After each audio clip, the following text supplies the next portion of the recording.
Thank you, President. Conference. There's a big debate going on at the top in government and amongst the elite, the so-called elite heads of the free school and academies movement. It's a really big debate, and it's a debate about the things that matter most in education. It's a debate about what's the purpose of education, what should the content of education be, and what kind of pedagogical principles should be followed in our schools. But as usual, it's a discussion and a debate that is taking place without any kind of consultation with the people that work day in, day out with our children in our schools. It's a debate that's taking place without any discussion with us as teachers.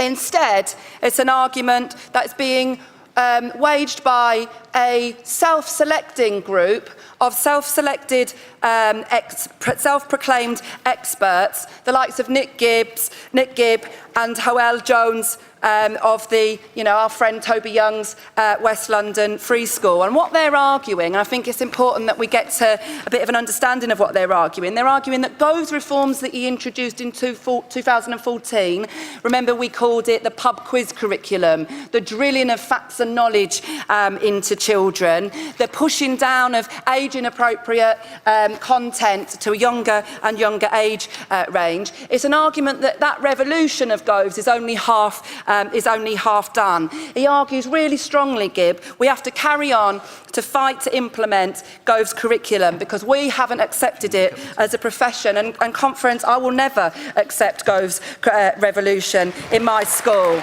It's an attack on the Rose Review, on the Cambridge Primary Review, and an attack on the principles that they follow in Finland, the broad curriculum, the breaking down of subjects into broad curricular areas, ways that we know that children learn best. And what Gibb talks about all the time is a knowledge curriculum, a knowledge-based curriculum. But I think, Conference, we have to be clear that when Gibb talks about a knowledge curriculum, really this is code. This is code for a particular model of pedagogy, a transmission model by authoritarian means. And I want to ask this: what blob-supporting, pinko, lefty, bleeding heart liberal in this room wants to put their hand up and admit that they're against knowledge? They're against kids knowing stuff, because that is how we are being painted. We're not against knowledge, Nick Gibb. What we're against is the idea that knowledge and skills are something that should be separated, and but in fact they are intrinsically linked. Think about history. How can you learn history just as the dates of kings and queens? You need to know about the skills of historical inquiry, of questioning, all of these things in order to gain the knowledge. Think of science. It's not enough to just have the knowledge of experiments and investigations that went before. We have to have the skills to carry out the investigations for ourselves. Conference, we need learners who are critical, who can critically evaluate, who can question, and who can feel powerful in our classrooms, not simply a transmission model of education.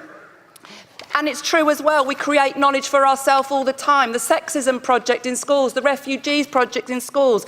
We created the need for that. We saw the need for it, we created it in our schools. I came into teaching to liberate children's minds, not to straitjacket them into a diet of synthetic phonics and spag. We have to take back the curriculum. We have to fight for professional autonomy. Conference, I move. Thank you, Jess. Thank you. I call Paul McGarr from East London to second.